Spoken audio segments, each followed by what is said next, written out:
Hello friends, good afternoon. Today I am going to show some tricks and tips for managing sales and purchase where you don't stock the item and you are using make to stock, and then during your sales confirmation when you are holding multiple items which all are almost make to order, and system will create a purchase order to the preferred vendor automatically, but then you would like to make changes in terms of your preferred vendor. So how to continue the connectivity between sales and purchase in this case? So the business problem which I have seen is, let's say I have customer 1 and who is in need of products, and I am creating the products like MTO1 with preferred route is Buy and MTO, and then I have defined three different vendors, vendor 1, 2 and 3 with different prices, and then again MTO2 with similar setting with same vendor 1, 2 and 3, and again vendor 1, 2 and 3 like this MTO3. So vendor 1 is coming on the first of the list in each and every item. So what happens here, when I am creating any quotation with the same item MTO1, then MTO2, and then MTO3. So as soon as I confirm the order, Odoo will generate one single purchase order in the name of vendor 1. Now let's say I don't want to continue like MTO2 to give to this particular vendor.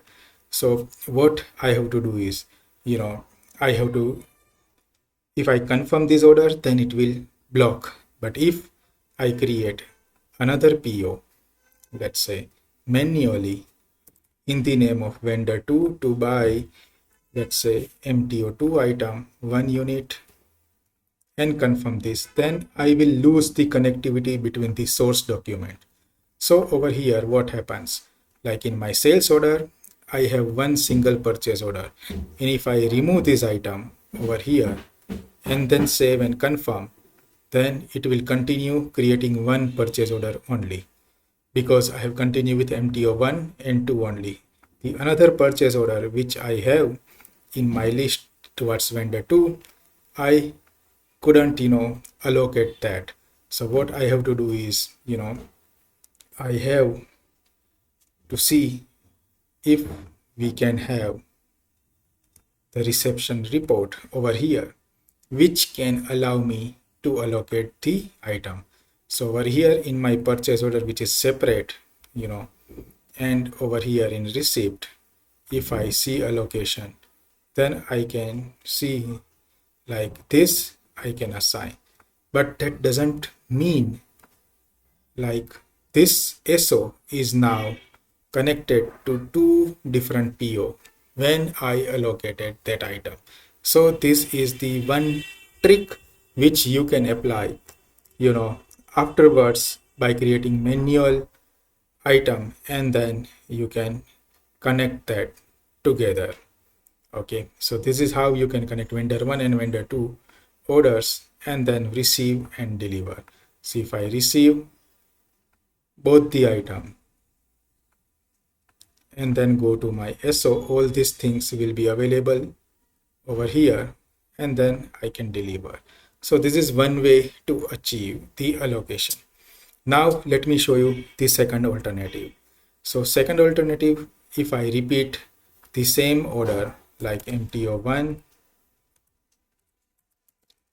then MTO2,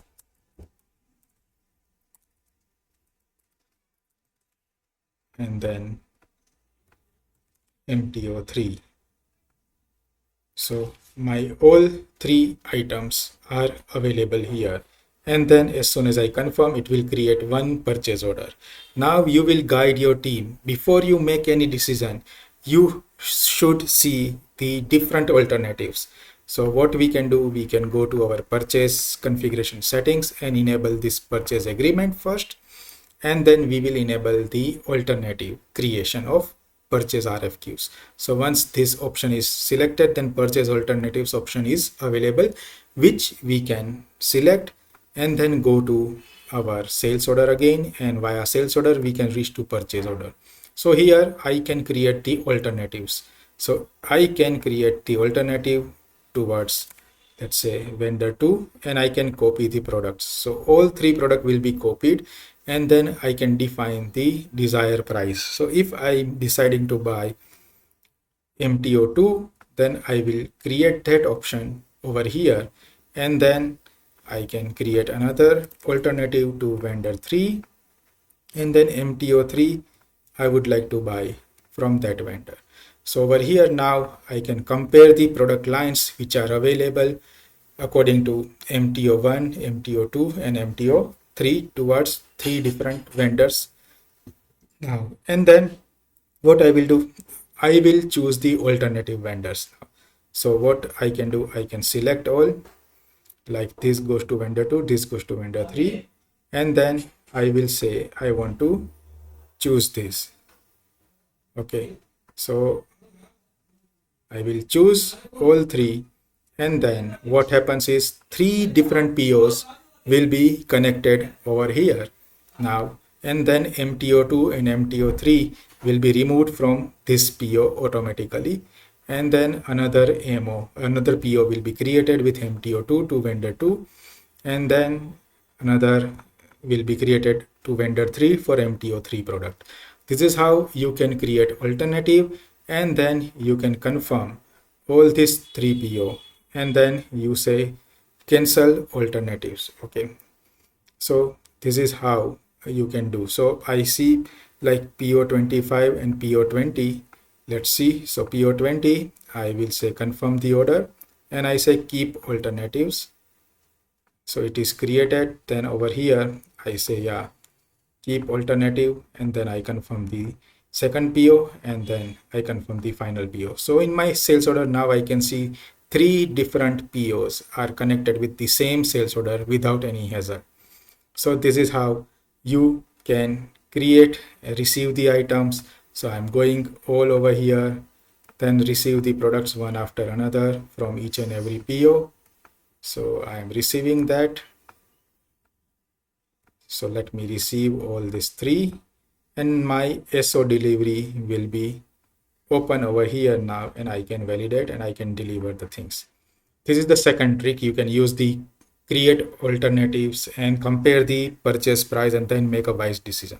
Now the third trick is, which is, you know, non-conventional, I can say, but if you are planning to deliver items, then what you do, you confirm the sales order, it will trigger one PO.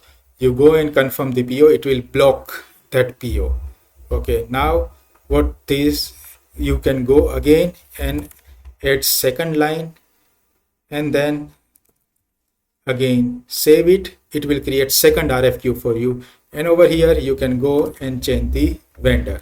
So this is how you can confirm the second PO also against SO, and then add the third product in the line, and then save it. It will create third PO in the vendor 1, and then change the item to vendor 3. It will update the price, and then your three different PO will be created according to item lines, and then you can go into different purchase orders. Okay, and then you confirm the RFQs, and you receive the product one after another. So this is how you can create three different PO based on this trick, and then go to your SO finally, and then you can deliver all three items when it is received. So these are the different tricks which you can use so that your sales to purchase cycle can be managed, your MTO and buy process with different combination according to your business needs and your user needs. Hope this will help many people to utilize these tricks in their routine Odoo use for MTO and buy process and manage their purchase operations according to their will and wish. If you have any question, do reach me on my YouTube, LinkedIn, or email. Thank you guys. Have a good day.